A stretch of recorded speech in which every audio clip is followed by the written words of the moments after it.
Hello बच्चों, आज हम लोग क्लास 11th का 4th चैप्टर पढ़ेंगे। रासायनिक आबंध एवं आणविक संरचना।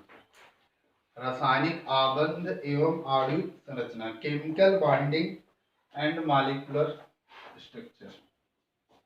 केमिकल बॉन्डिंग एवं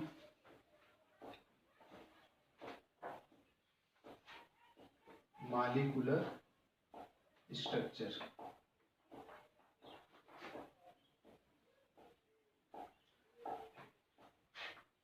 chemical bonding and molecular structure बहुत इंपॉर्टेंट चैप्टर है, कंपटीशन के दृष्टि से भी, बोर्ड एग्जाम के लिए भी। इसमें हम लोग पढ़ेंगे रासायनिक बंध। रासायनिक बंध होते क्या हैं, बनते कैसे हैं, किन यौगिकों के बीच बनते हैं और ये कितने प्रकार के होते हैं, इनकी प्रॉपर्टी क्या होती है, बहुत डीपली पढ़ेंगे ना। तो सबसे पहले हम शुरू करते हैं रासायनिक बंध किनके बीच में पाया जाता है। ठीक, कोई भी परमाणु हो, कोई भी परमाणु हो, जब परमाणु आपस में संयुक्त होते हैं तो क्या बनाते हैं, अणु बनाते हैं। किसी भी तत्व का परमाणु वो संयुक्त होकर क्या बनाएगा, अणु। जब वो संयुक्त होकर अणु बनाते हैं, जैसे हाइड्रोजन परमाणु है, अगर ये संयुक्त हुआ और H2 बनाया, अणु बनाया, तो इनके बीच में कोई बल कार्य करेगा। ठीक, उसी बल को हम क्या बोलते हैं, रासायनिक बंध। और ये रासायनिक बंध बनाते क्यों हैं, कोई भी परमाणु क्या होता है, उसकी ऊर्जा जो होती है, ऊर्जा वो अधिक होती है, और जिसकी ऊर्जा अधिक होती है वो क्या होता है, अस्थायी होता है। कैसा होता हो, अस्थायी होता है। तो कोई भी परमाणु जो होता है वो सदैव स्थायी होना चाहता है। कैसा होना चाहता है, स्थायी होना चाहता है। ठीक, तो अगर ऊर्जा ज्यादा है तो अस्थायी है, और उसको स्थायी होना है, इसका मतलब उसको अपनी ऊर्जा कम करनी पड़ेगी, रिलीज करनी पड़ेगी।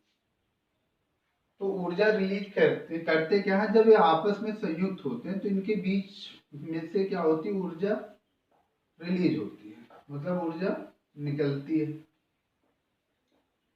ठीक, का अर्थ हुआ कि जब हम हाइड्रोजन परमाणु को संयुक्त हाइड्रोजन अणु बनाए तो इनमें से क्या हुआ, ऊर्जा निकलती है। कार्य मतलब जब कोई भी परमाणु बंध बनाते हैं तो उनसे क्या होती है, ऊर्जा निकलती है। तो इसी से संबंध में अब इतना तो हमको क्लियर हो जाना चाहिए कि कोई भी परमाणु बंध बनाते क्यों हैं, क्यों बनाते हैं, क्योंकि वो अधिक स्थायी होना चाहते हैं। अस्थायी से क्या होना चाहते हैं, स्थायी होना चाहते हैं। ठीक, अब आप लोग इतना याद रखिएगा कि बंध बनाते क्यों हैं, स्थायी होने के लिए, स्थायी होना चाहते हैं, इसलिए वो रासायनिक बंध बनाते हैं। तो एक वर्ड इसी बीच में आ जाता है, संयोजकता। थोड़ा सा इसके बारे में पढ़ते हैं फिर आगे चलते हैं। ठीक, संयोजकता जिसको हम बोलते हैं बैलेंसी। क्या बोलते हैं, बैलेंसी। तो बैलेंसी शब्द का प्रयोग फ्रैंक लैंड नामक वैज्ञानिक ने किए थे। फ्रैंक लैंड नामक वैज्ञानिक ने क्यों किए थे, बैलेंसी से अर्थ जो होता है संयोजन की क्षमता होता, संयोजन की क्षमता। ठीक, संयोजकता मतलब संयोजन की क्षमता। कोई परमाणु किसी दूसरे परमाणु से कितना संयोग कर सकता है, उसकी क्षमता कितनी है, उसी क्षमता को हम क्या बोलते हैं, संयोजकता। किसने दिया था, फ्रैंक लैंड नामक वैज्ञानिक ने दिया था। ठीक, तो संयोजकता अगर बताना होगा, हम बोल सकते हैं किसी तत्व की संयोजकता उसकी संयोजन क्षमता को प्रदर्शित करती है। किसी तत्व की संयोजकता उसकी संयोजन क्षमता को प्रदर्शित करती है, या किसी तत्व की संयोजकता उसके रासायनिक संयोग करने की प्रवृत्ति पर निर्भर करती है। किसी तत्व की संयोजकता उसके रासायनिक संयोग करने की क्षमता पर निर्भर करती है, करने की क्षमता पर निर्भर करती है। ठीक, तो जो संयोजकता समझ में आ जाएगा, किसी तत्व की संयोजकता जो होती है उसके रासायनिक संयोग करने की क्षमता पर निर्भर करती है। तो वो कितना बंध बना सकता है, कितने तत्व या कितने यौगिक से आपस में जुड़ सकता है। तो बंध बनाने की क्षमता क्या होती है, उसकी संयोजकता होती है। संयोजकता शब्द जो लिया गया वो बैलेंसिया, लैटिन भाषा के बैलेंसिया शब्द से, लैटिन भाषा के किस शब्द से लिया गया, बैलेंसिया। इसका भी अर्थ क्या होता है, संयोजन क्षमता या निर्माण करने की क्षमता ना। तो बाद में लुईस और कोसेल ने क्या किया, संयोजकता का इलेक्ट्रॉनिक सिद्धांत प्रस्तुत किया। संयोजकता का इलेक्ट्रॉनिक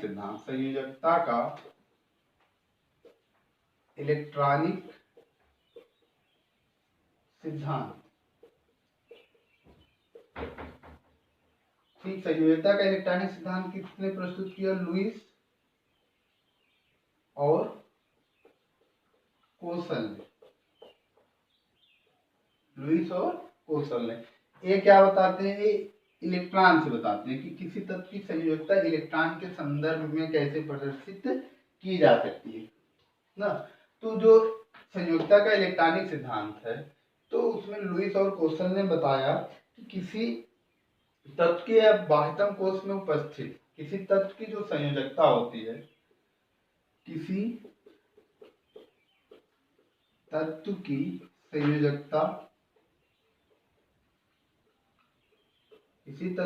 संयोजकता उस तत्व के बाह्यतम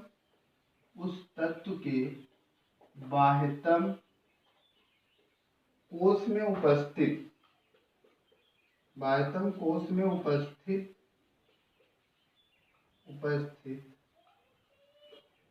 इलेक्ट्रॉनों की संख्या पर निर्भर करता है। बाह्यतम कोश में उपस्थित इलेक्ट्रॉनों की संख्या पर निर्भर करता है। किस पर निर्भर करता है, इलेक्ट्रॉनों की संख्या पर निर्भर करता है। याद रखिएगा, संयोजकता शब्द का प्रयोग सर्वप्रथम फ्रैंक लैंड ने किया था, और संयोजकता वर्ड बना किससे, लैटिन भाषा के बैलेंसिया शब्द से, जिसका अर्थ होता था संयोजन करने की क्षमता या निर्माण करने की क्षमता ना। फिर संयोजकता का इलेक्ट्रॉनिक सिद्धांत किसने दिया, लुईस और कोसल ने।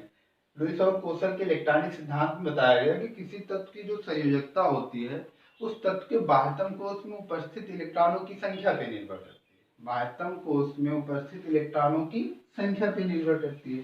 तो देखिए कैसा होता है, बाह्यतम कोश में इलेक्ट्रॉनों की संख्या पे कैसे निर्भर करती है। जैसे अन्य है, परमाणु क्रमांक 11 होता है, इलेक्ट्रॉनिक विन्यास करते हैं 2, 8 और 1। तो ये बाह्यतम कोश है। ठीक, बाह्यतम कोश को हम संयोजी कोश भी बोलते हैं, संयोजी कोश। बाह्यतम कोश को क्या बोला जाता है, संयोजी कोश। ठीक, तो संयोजी कोश में कितने इलेक्ट्रॉन, कितने, यहाँ पे 1। तो यहाँ पे सोडियम की संयोजकता कितनी हो जाएगी, 1। ठीक, बाह्यतम कोश में उपस्थित इलेक्ट्रॉनों की संख्या पे निर्भर करता है। अब हम अगर संयोजकता सभी तत्वों के बारे में जाने तो उनके बाह्यतम कोश के ऊपर निर्भर करेगा, लेकिन ये फिक्स नहीं कि उसके बाह्यतम कोश में जितने इलेक्ट्रॉन होंगे वही उसकी क्या हो जाएगी, संयोजकता। जैसे यहाँ सोडियम की संयोजकता 1 है, इसके बाह्यतम कोश में 1 इलेक्ट्रॉन है, लेकिन सभी में ऐसा नहीं हो सकता। तो संयोजकता को डिफाइन किया गया किसी परमाणु के सापेक्ष में। जैसे एक हाइड्रोजन परमाणु की जो संख्या होती है, हाइड्रोजन परमाणुओं की संख्या किसी अन्य परमाणु से हाइड्रोजन परमाणुओं की कितनी संख्या संयोग कर सकती है, किसी परमाणु से हाइड्रोजन परमाणुओं की कुल कितनी संख्या संयोग कर सकती है, उसकी संख्या को हम क्या बोलेंगे, उस तत्व की संयोजकता। जैसे अब क्यों ऐसा कहा गया? हाइड्रोजन के पास एक इलेक्ट्रॉन होते हैं, एक कितना किससे संयोग करेगा, इसी हिसाब से हम सबकी संयोजकता का निर्धारण कर सकते हैं। जैसे अगर हम बात करें वर्ग फर्स्ट में सोडियम है, ठीक। अब सोडियम के साथ हाइड्रोजन कितना संयोग करता है, यानी NaH बनता है, तो एक हाइड्रोजन संयोग किया, तो वर्ग फर्स्ट की संयोजकता कितनी हो जाएगी? 2।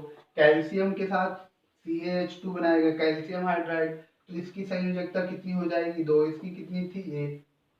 एल्युमिनियम AlH3, एल्युमिनियम हाइड्राइड, तो इसकी संयोजकता कितनी हो जाएगी? 3। कैसे? कितने हाइड्रोजन संयोग किए हैं? 3।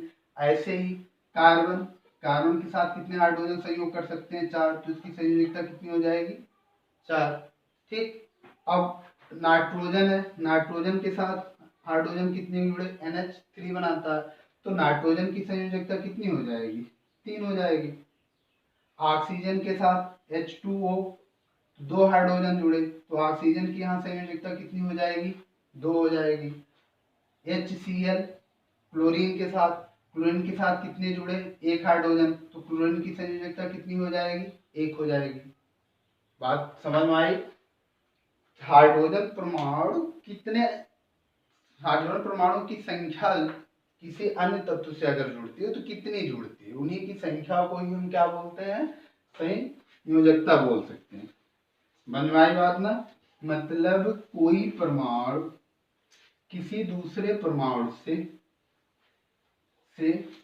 कितने बंध बनाए, वो क्या कहलाएगी? आपकी संयोजकता।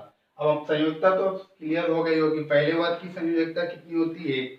याद रखिएगा, पहले वर्ग की संयोजकता 1, दूसरे की 2, तीसरे की 3, चौथे की 4। जैसे पहले वर्ग में क्या है? सोडियम है, उसकी संयोजकता कितनी होगी? 1। दूसरे में कैल्शियम है, संयोजकता कितनी होगी? 2। तीसरे वर्ग में एल्युमिनियम है, संयोजकता कितनी होगी? 3। चौथे वर्ग में कौन है? कार्बन है, संयोजकता कितनी हुई? 4।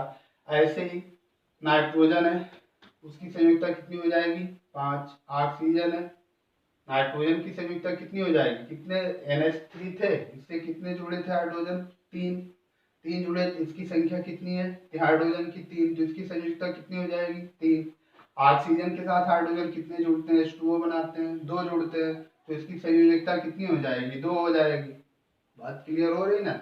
इसी हिसाब से अगर हम HCl लेते हैं या HF लेते हैं, हाइड्रोजन फ्लोराइड या फ्लोराइड, तो यहाँ पे Cl कितना संयोग किया हाइड्रोजन से? 1 किया, तो इसकी संयोजकता कितनी हो जाएगी? 1। तो याद रखिएगा, हाइड्रोजन के सापेक्ष किसी तत्व की संयोजकता 1 से 4 तक बढ़ती है, फिर 4 से घट के 0 हो जाएगी।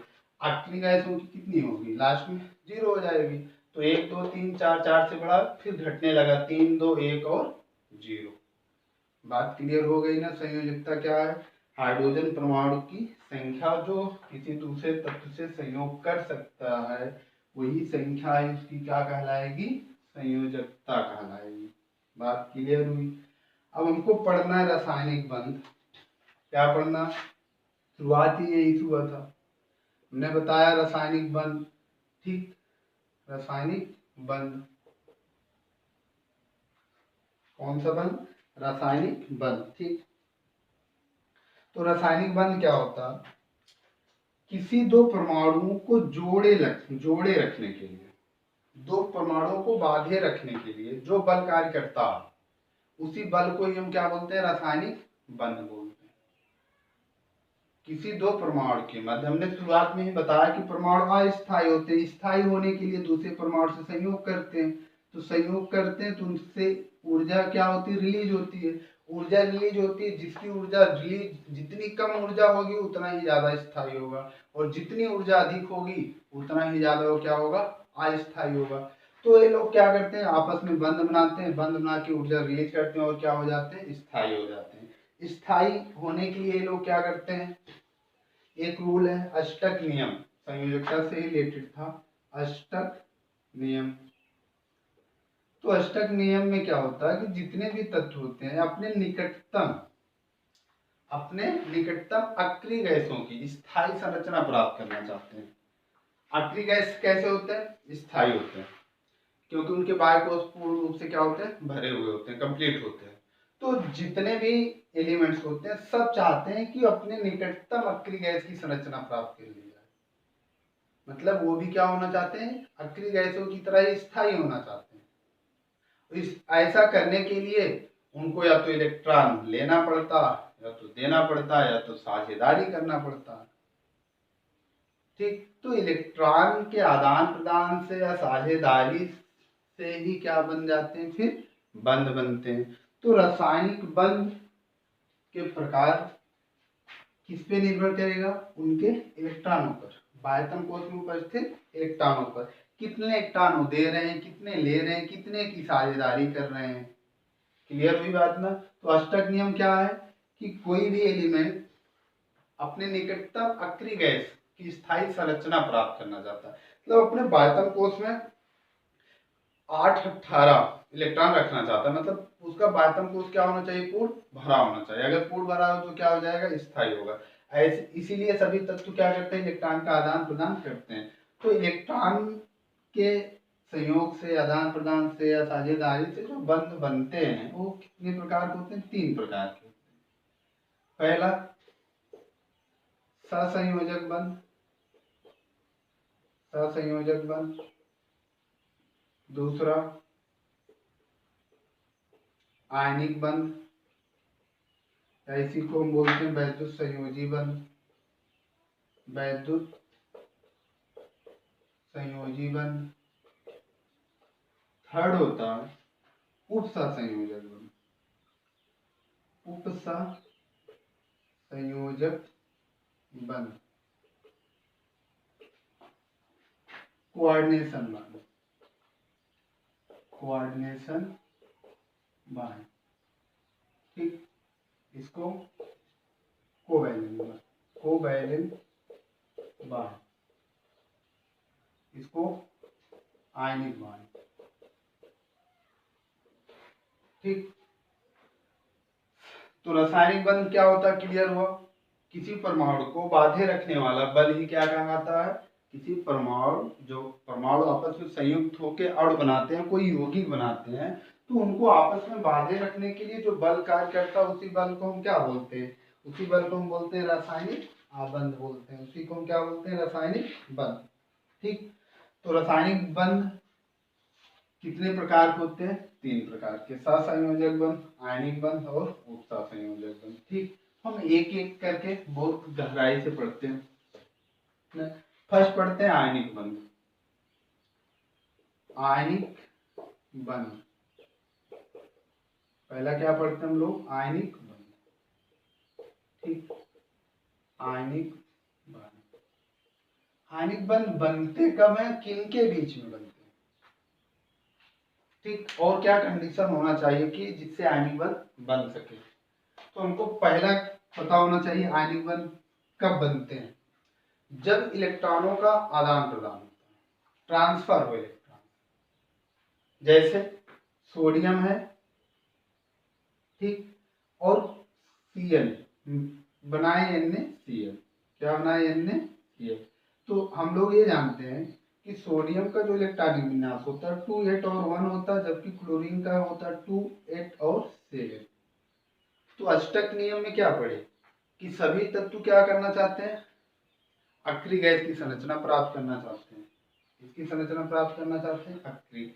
तो सोडियम का निकटतम अक्रिय नियान होगा, सोडियम का निकटतम अक्रिय गैस कौन सा होगा, नियान। परमाणु क्रमांक उसका कितना होता, 10।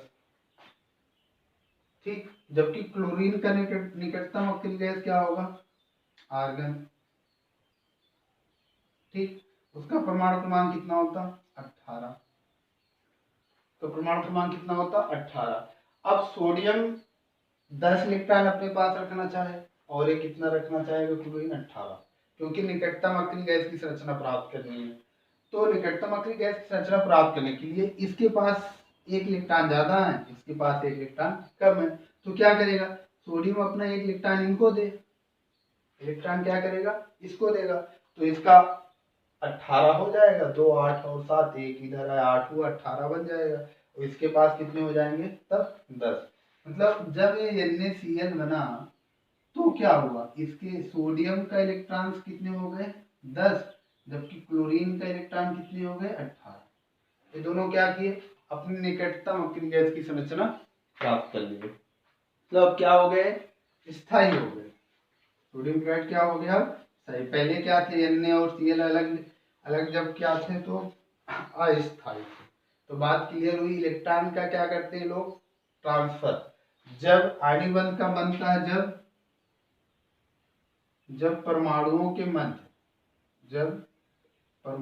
के मध्य इलेक्ट्रॉनों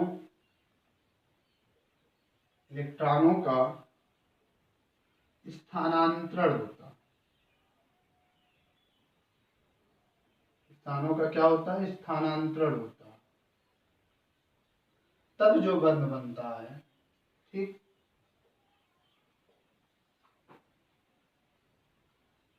बनता है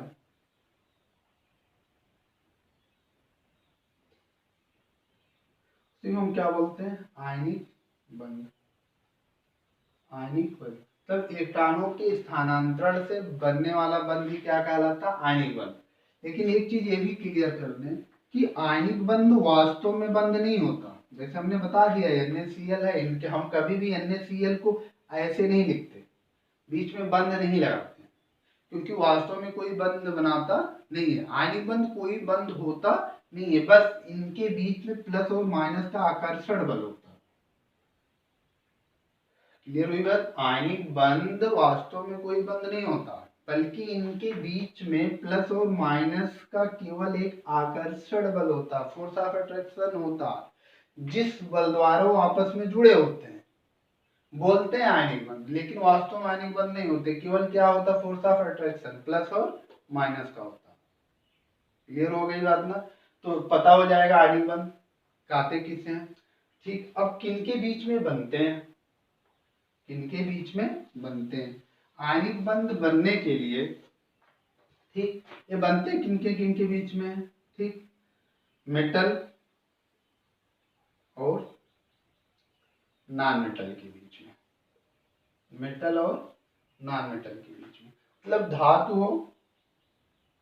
धातु और अधातुओं के बीच में, धातु और अधातु के बीच में।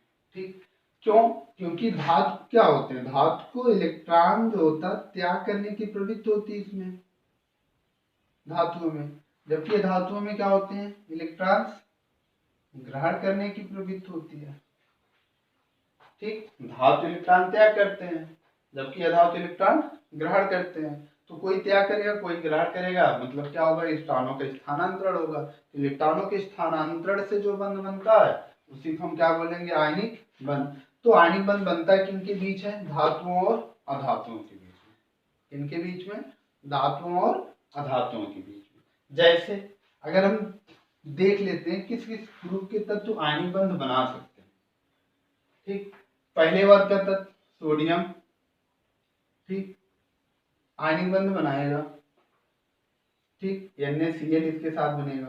क्यों, क्योंकि ए एक इलेक्ट्रॉन इसको देगा, अभी हमने बताया। ऐसे ही दूसरे वर्ग का जैसे CaCl2 है, ए भी बना लेगा, क्लोरीन धातु है, कोई जरूरी नहीं है, ऑक्सीजन से भी बना सकता है ना।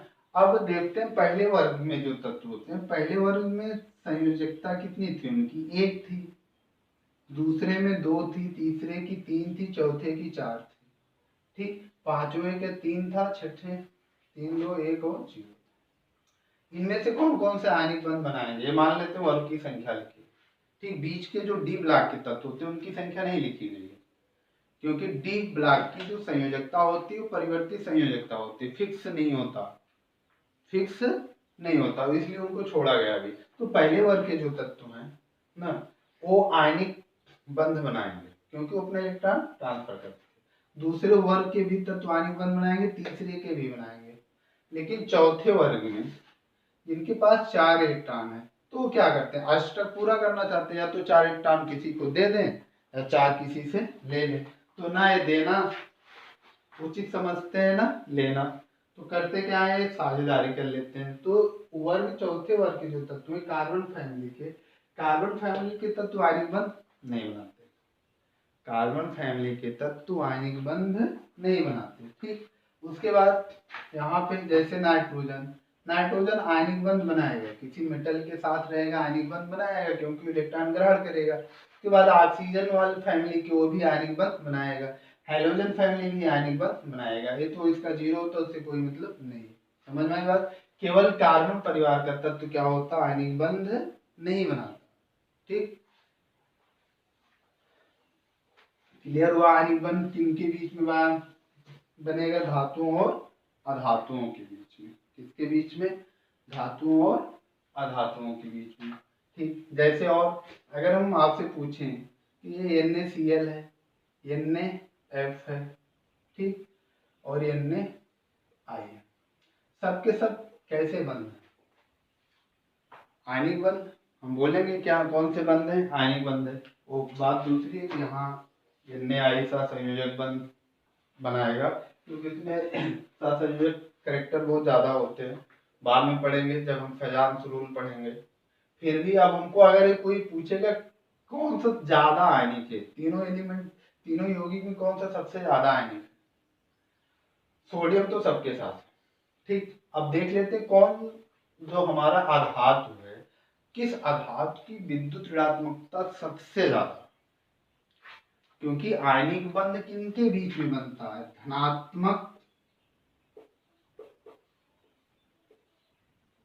धनात्मक गुण प्रदर्शित वाले तत्वों के बीच में और ऋणात्मक गुण प्रदर्शित वाले तत्वों के बीच में। ठीक, तो जो जितना ज्यादा धनात्मक होगा और जितना ज्यादा ऋणात्मक होगा उतना ही आयनिक बंध होगा, उतना ज्यादा मजबूत आयनिक बंध बनेगा।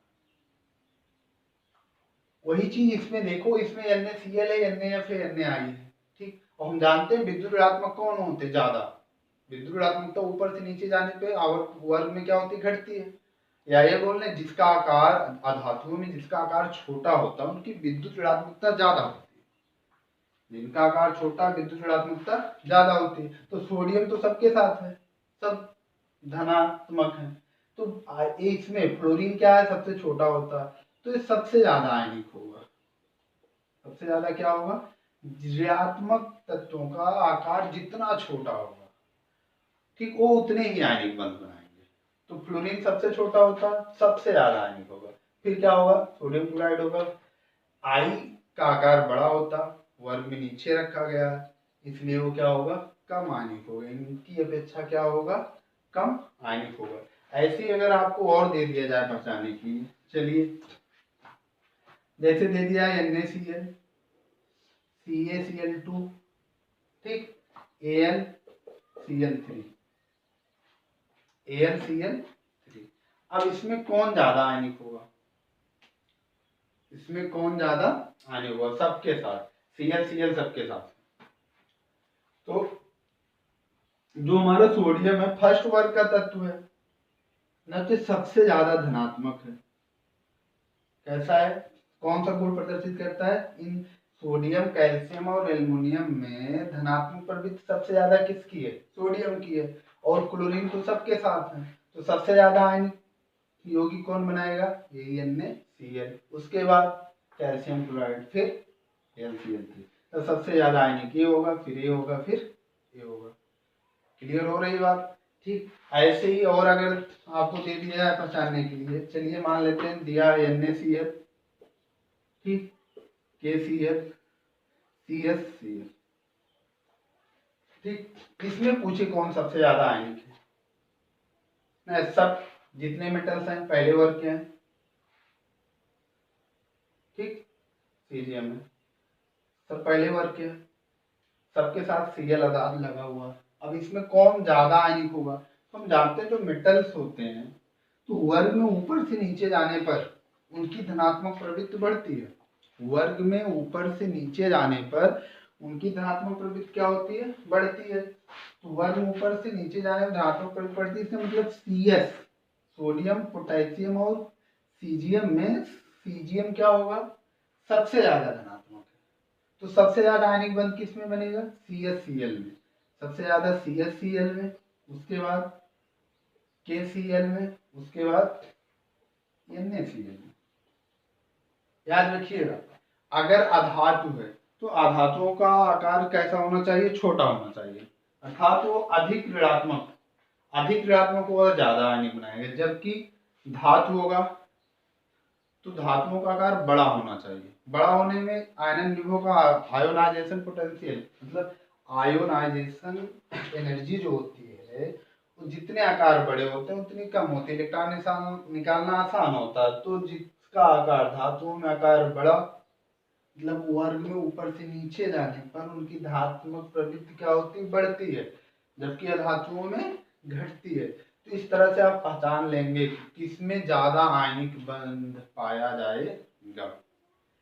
तो हमारे समझ से क्लियर हो गया आयनिक बंध होता क्या है। जब इलेक्ट्रॉनों का स्थानांतरण हो तो जो बंध होगा उसे क्या बोलेंगे हम? आयनिक बंध। हमने ये भी बताया कि आयनिक बंध वास्तव में कोई बंध होता नहीं, केवल प्लस माइनस के बीच का क्या होता? आकर्षण। ठीक, हम पढ़ते हैं आयनिक बंध के लक्षण। आयनिक बंध के लक्षण, आयनिक बंध के लक्षण। ठीक, आयनिक बंध के लक्षण क्या क्या होते हैं?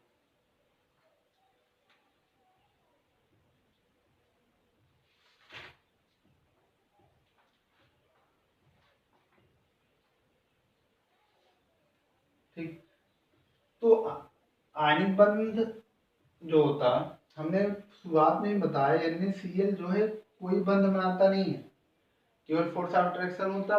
तो इनकी जो आकार होता है, केवल अगर हम ये कि NaCl लें, ठीक, तो इसका आकार क्या होगा? निश्चित नहीं होगा, निश्चित नहीं होगा।